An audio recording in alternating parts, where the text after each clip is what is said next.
Radio stay safe, thoughts wind up, and every conversation explores the art of thinking beyond the obvious. And today I have my special guest.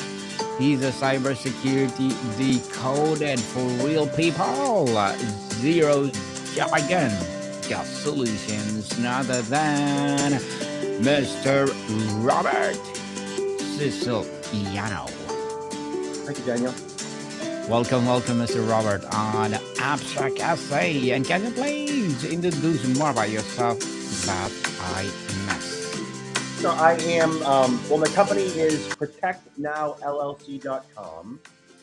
I'm in Boston, Massachusetts. Mm-hmm. And I live here with my wife and two girls. My girls are 17 and 19. They're a handful. Uh-huh. And I run a small boutique security awareness training firm. We get in front of corporate and association clients and educate the employees on what to look out for regarding risk. I've been doing what I do for over 30 years. I love what I do. And my entire motivation is to make sure that you, the viewing, listening audience, have what you need to make sure that when the bad guys come calling, that you become a tougher target, that you know what your options are to ward off the bad actors. That's what I do. Yes, and thank you so much for sharing your knowledge and wisdom to the world. Mr. Robert, thank you. So today let's talk about something good. The AI scam wave, deepfakes, voice clones, and your bank account. So we hear about scams, but what does the emotional aftermath look like for a victim who discovered a frantic AI clone family member was never a danger? How are these trauma different from older scams? Yeah, the AI generated voices and faces are perfect. They're perfect. They're awesome and awful all at the same time. Mm, Awful because they're being used by criminals to make us think that either our loved ones or in some cases our employees are who they say they are, often in distress. And we, as good people, want to help our loved ones or our coworkers if they are, in fact, in any type of distress. And so, when the perfect replica of their voice over the phone or their face over video, such as Zoom or Google Meet or Microsoft Teams or even FaceTime, we are apt to believe that the person on the other end is who they or, supposed to be. mhm. Because the technology is so perfect, it's virtually impossible for us to tell the difference. And when the scammer is using the likeness of the loved one or the employee, generally there's sometimes six, even seven figures involved, where they're trying to get us to pay ransom, to pay a debt, to move money from one account to the other for whatever legitimate corporate reason. And when it does happen, we think we're doing the right thing, but Mm. ultimately, when we learn that we were scammed, it's devastating to the victim because in some cases, they lose their entire livelihood, they lose their job, uh, and you think you were doing something good, but in fact, you were a victim of a crime. Yes, certainly. A victim. This is scams prey on our best instincts, like helping a loved one in crisis, or how does commerce use AI to weaponize empathy, and how can we teach people to override the panic button? Yeah, I think that it's important that in families, first and foremost, that my philosophy is and has always been that all security is personal. It begins with you, the individual. It begins with your own physical security. So understanding how to physically defend yourself is like the definition of personal security. And then beyond that, protecting your own identity, protecting, in the US, your social security number, your credit card information, right? Your Mm, passwords. So once we adopt the mindset that all security is personal, we understand how to protect our physical being and then move on to protecting our identity, which also includes protecting our passwords, which is having a different passcode across multiple accounts. It's using two-factor authentication. Once you, as an individual and as an employee, get your house in order regarding understanding that all security is personal and protecting your person from physical or virtual harm, then as an employee, it makes much more sense on what to do and how to protect the data, the corporate data that you are entrusted with as an employee. Okay. And so, getting back to the personal, in your own home life, there should be, at a minimum, some type of a code word that family members have that they share when the loved one potentially is in distress. So, for example, you might have heard of the grandparent scam. The mm, grandparent scam is when someone's posing as your grandchild and they contact you because your grandchild is in, or posing as your grandchild in distress, and that they need the grandparent to wire money to a lawyer or to a bank account or to Western Union to get that grandchild, say, out of jail or out of a court type situation. And in that instance, there should be some type of a code word between the grandparent and the grandchild to verify and authenticate that both parties are who they say they are. So that's a conversation that should be had internally with all families, between grandchildren and grandparents, between parents and children, between spouses, and so on.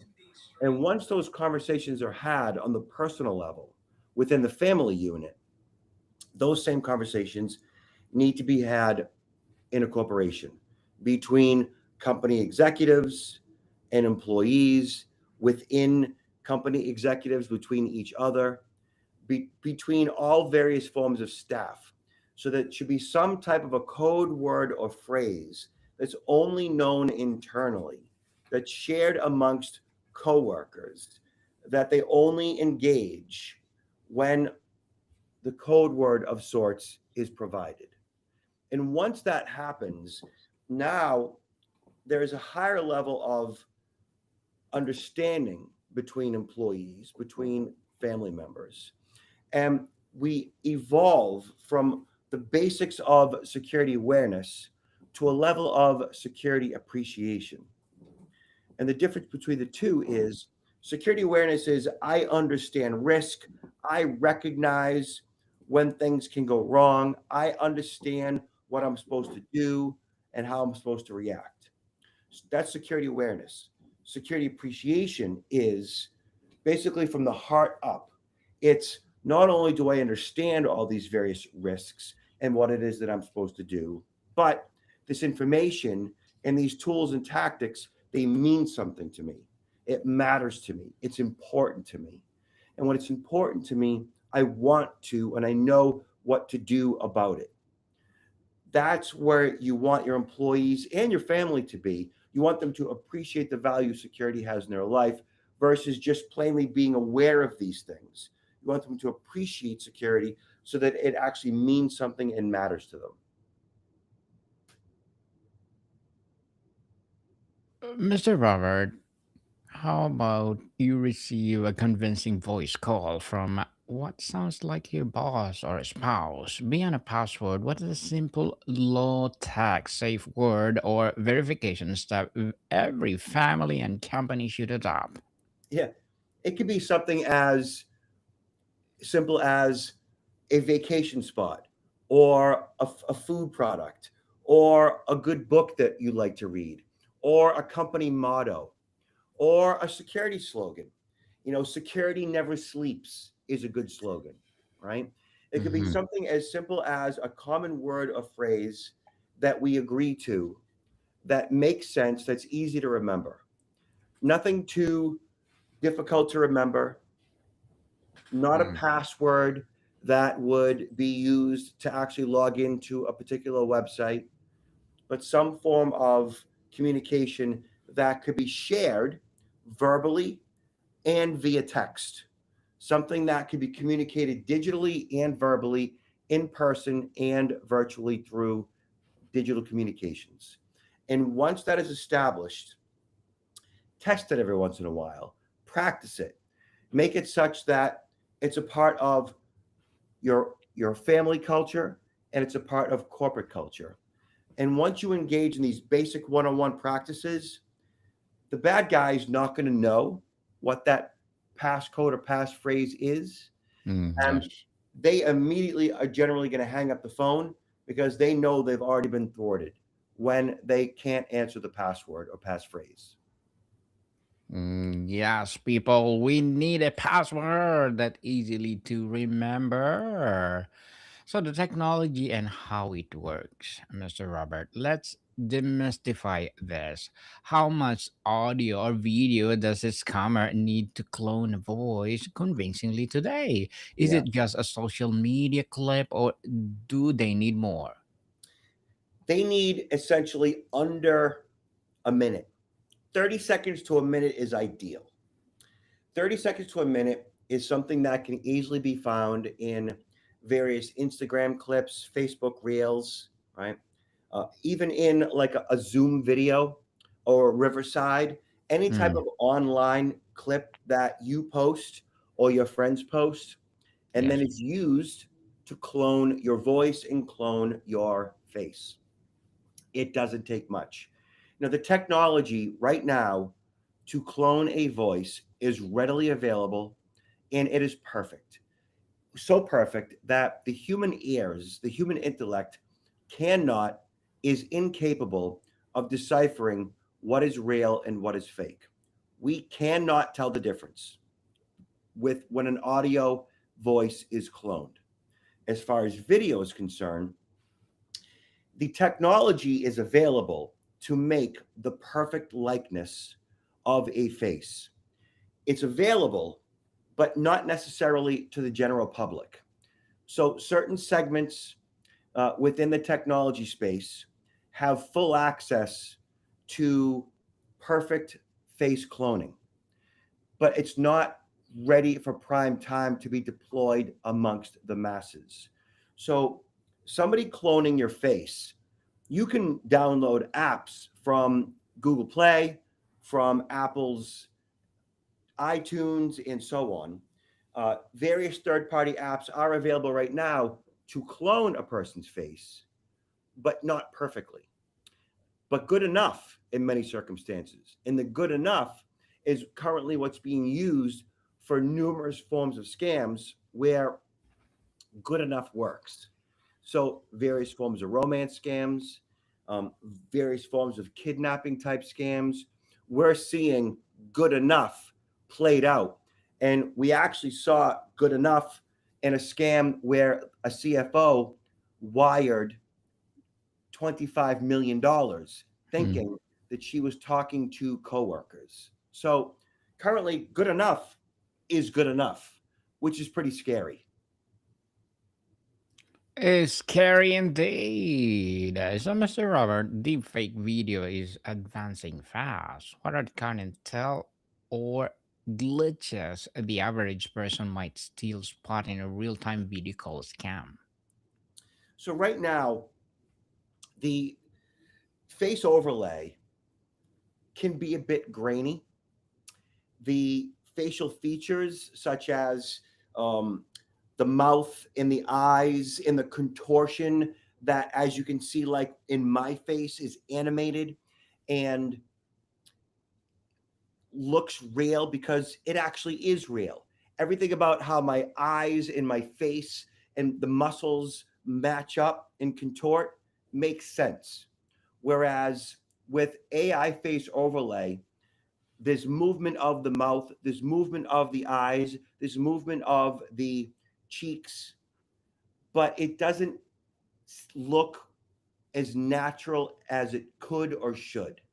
So it is that the graininess, the inconsistency or incongruency with what's being said and how it's said, and the expressions of that person's face don't match with a real face that you would see in an actual video or, of course, in person. And so, until that time, we have telltale signs of lack of continuity in facial expression that we can look for, that for the moment is those or are those telltale signs. But I would say within a year, that technology that facilitates perfect facial expression via video, I think that's here, but it's not readily available. So for now, just pay attention. Uh, Going forward, you can't necessarily trust things like caller ID because caller ID spoofing is readily available. You can't trust that the person on the other end of the line is who they say they are, both via face and audio. So code words need to be put in place. I think that we need to engage in multiple forms of checks and balances going forward, because when the scammers are using technology designed to manipulate us emotionally using AI, we are likely to react and respond emotionally to alleviate whatever worry or fear or distress the person on the other end might be experiencing, because it's natural and normal to help. And our first inclination is always going to be to help. And if help means wiring money, busting out a credit card, providing sensitive information, we're going to do it based on our the the love we have for the person on the other end, or the respect for the coworker we have on the other end, or us not wanting to lose our jobs to the person on the other end, and so on. So it's a matter of stopping, thinking, and not necessarily reacting until you have all the facts. Yes, you need to gather all the facts, people, before you do something else. The ecosystem and responsibility, Mr. Robert. Where is this fraud actually happening? Are we talking about sophisticated criminal networks on the dark web, or are the tools now so accessible that any amateur can launch a convincing attack? So, yes, any amateur can launch a convincing attack. So much so that we're seeing kids in high schools, even in elementary schools, getting in trouble for cloning uh, young women's faces, young women's voices, and young women's video uh, into pornography. And so kids are getting in trouble for using AI to clone classmates uh, for purposes of, pranks, pornography type pranks, Hmm. which it might be fun and funny for those who create it, but it's never fun or funny for the people who are victimized by it. So I don't know that it gets more amateur than elementary or high school, but we're seeing it too often. And kids uh, are getting in trouble quite a bit for these, pranks that do have real world reputation harm, not just for the victim, but also for the perpetrator too. Because the perpetrator, the kid, the amateur that's engaged in the prank, they're getting in trouble. And that ends up on their school records. And it also, of course, damages their reputation in the community. And in some cases, depending on the child's age, if there's police reports involved, that can affect their record and their ability to get a job once they're out of high school. So there's a number of factors that play into this, and that's just pranks.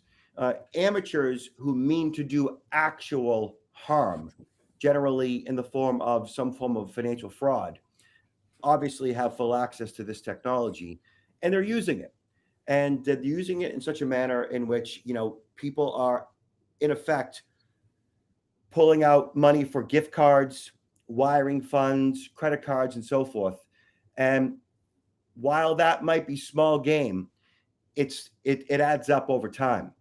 And somebody who's engaged in the practice of using AI driven frauds and scams on a regular basis, if they're making 500 bucks or $1,000 a day, that adds up pretty quickly.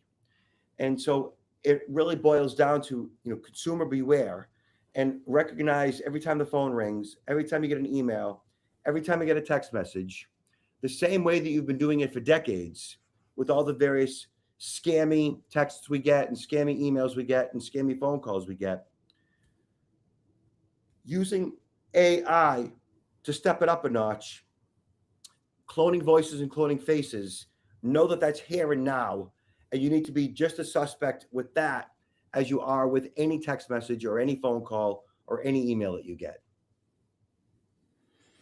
Let's talk about the defense and solutions, Mr. Robert. Banks use voice prints for authentication. Is that technology now completely obsolete or should replace it?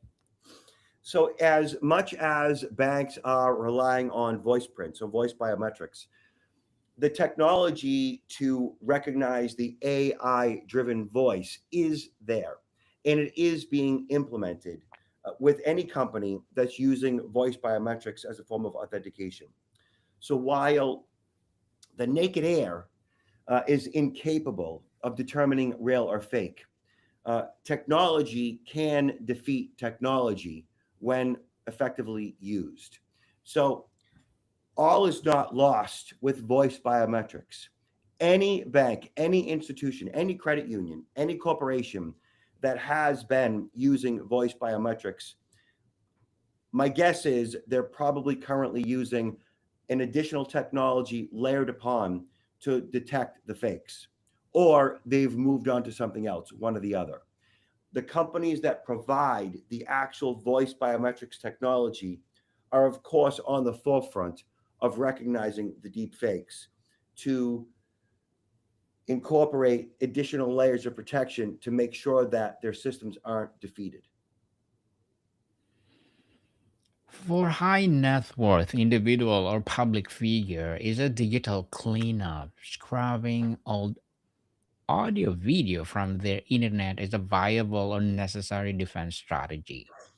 Yeah, well, I can tell you straight up, for somebody like myself, in a word, I'm kind of screwed. I mean, I'm out there. I've been out there for 30 years. People like ourselves who are putting it out there on a regular basis, we don't have a leg to stand on in that regard. So people like us, pseudo celebrities, let's say, um, Hmm. there's not really much that we can do. You know, we just have to maintain a healthy web presence and be available to speak if and when somebody uses our likeness for ill-gotten gain and or to damage our own reputations or to use our likeness to influence others. And that's really all you can do. It's just kind of being on top of that and being ready to react or respond. Um, Other high net individuals that have less of a presence, certainly they can make an effort to scrub the web of that information, and it might be worth it to do so. But I don't know that it's ever going to be completely possible to do so. Similarly to, I don't know that it's possible to completely erase a person from the web to begin with information brokers.